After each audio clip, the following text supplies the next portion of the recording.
Chapter 1 young master गु चांगा। तो क्या ईस्टर्न बैरन के 6 सबसे महान पवित्र स्थानों में से एक सुप्रीम स्टिजियन होली लैंड ऐसा ही है?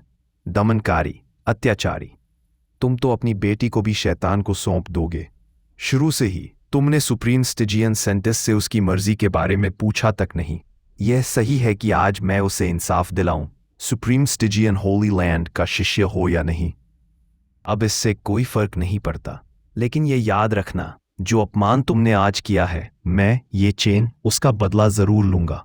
उस शानदार महल में लगातार शोर हो रहा था और बहुत सारे लोग जमा थे। उसी पल एक जवान आदमी, जिसका चेहरा बेदाग था और जिसमें पक्का इरादा भरा था, अपनी मुट्ठी भींचकर अपनी निराशा जाहिर कर रहा था। उसका नाम ये चेन था और वह एक सेक्ट का शिष्य था।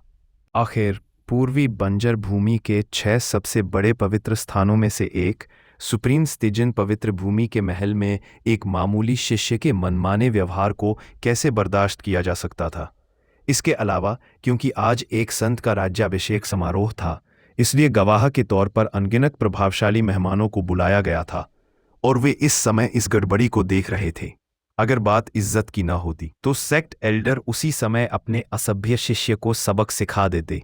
अगर इज्जत की बात ना होती तो सेक्ट एल्डर उसी समय अपने बदतमीज चेले को सबक सिखा देते। इसी बीच उस बड़े महल में सेक्ट के चेलों का एक ग्रुप, साथ ही खास चेले भी, ये चेन की तरफ उंगली दिखाते हुए उस घटना के बारे में बातें कर रहे थे। उनकी नज़र में वह जोशीला जवान एक पागल के अलावा कुछ नहीं था। क्या ये चेन पागल है? उसकी हिम्मत कैसे हुई महल में घुसकर ऐसी बकवास करने की? वह जरूर सेक्ट के खास शिष्यों में से एक है। मैंने तो यह भी सुना था कि एक एल्डर उसे अपना शिष्य बनाना चाहता था और उसे डायरेक्ट शिष्य बनाना चाहता था, लेकिन मुझे लगता है कि अब ऐसा नहीं होगा। एक शिष्य खुद को मजाक उड़ाने से रोक नहीं पाया। ऐसा लगता है कि वह सच में जिंदगी से तंग आ गया है। अगर उसने युवा मास्टर को गुस्सा दिला दिया तो वह शायद पूरे सुप्रीम स्टिजियन होली लैंड को अपने साथ ले डूबेगा। निराश और चिंतित होकर एक डायरेक्ट शिष्य ने अपनी भड़ास निकाली। अगर ये चेन की हरकत से सच में रहस्यमय युवा मास्टर नाराज हो गए तो शायद सुप्रीम स्टिजियन होली लैंड ही अकेला शिकार नहीं होगा, बल्कि पूरा पूर्वी बंजर इलाका भी बर्बाद हो सकता है। इसलिए इस बीच सेरेमनी देखने आए सीनियर चेले भी इस गड़बड़ी को ऐसे देख रहे थे जैसे कोई परफॉर्मेंस देख रहे हों। बेशक उसी समय कई लोग ये चेन को ऐसे देख रहे थे जैसे वह कोई मस्खरा हो। सेक्ट के चेले जितनी भी चीजें कर सकते थे, उनमें से उसने सुप्रीम स्टिजियन के आर्क बिशप का विरोध करने का फैसला किया। ये चेन है ना, मुझे तुम याद हो, तुम किंग डोमेन के एक छोटे से गांव से आए थे।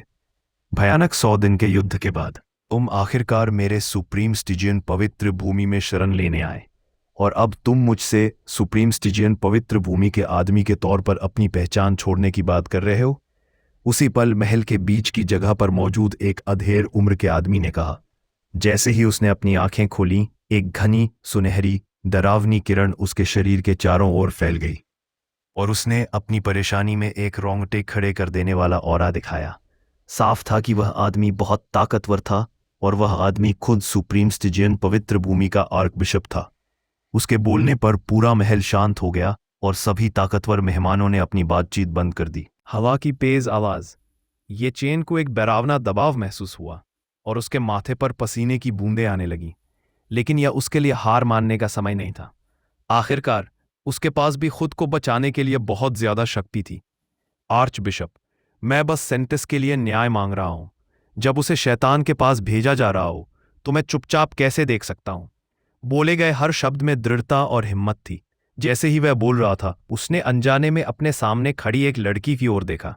वह लड़की बहुत सुंदर थी। उसके नैन नक्श बहुत अच्छे थे। उसकी आंखें नदियों की तरह चमक रही थीं और उसकी भौहें चांद की तरह झुकी हुई थीं। उसके बाल रेशमी थे और उसके बर्फ जैसे गाल चमक रहे थे। उसने जो सफ़ेद कपड़े पहने थे, उनमें वह बहुत ही सुंदर लग रही थी। उसकी एनर्जी इतनी शांत थी कि उसे सिर्फ शब्दों में बयान नहीं किया जा सकता था। ऐसा लग रहा था जैसे उसका अस्तित्व ही स्वर्ग से इंसानों को मिला एक तोहफा हो।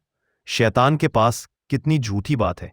ये चेन की बात सुनकर आर्चबिशप ने गुस्सा किया। वह साफ तौर पर नाराज था। उसी समय दर्शकों को कुछ एहसास हुआ और धीरे धीरे उनके जजमेंटल नीचा दिखाने वाले चेहरे सामने आने लगे। इतनी सारी बातों के बाद ये चेन सिर्फ इसलिए परेशान था क्योंकि जिस सेंटेंस की वह इतने लंबे समय से तारीफ कर रहा था उसे किसी दूसरे आदमी को सौंप दिया गया था। हालांकि कई दूसरे चेले भी जलन महसूस कर रहे थे, लेकिन उनमें से किसी ने भी ये चेन की तरह अपनी कड़वाहट जाहिर करने की हिम्मत नहीं थी। इसके अलावा उन सभी को अपनी जगह पता थी। आखिरकार युवा मास्टर की पोजीशन ऐसी थी कि आर्क बिशप को भी बिना किसी हिचकिचाहट के उनके सामने झुकना पड़ता था। इसके साथ ही भीड़ की नजरें एक साथ सेंट्रल जगह के पीछे बैठे उस नौजवान पर पड़ी जो अपनी आंखें नीचे करके चाय पी रहा था और मौजूदा घटना से बेपरवाह था। और वह नौजवान कोई और नहीं बल्कि खुद गू चांगे था।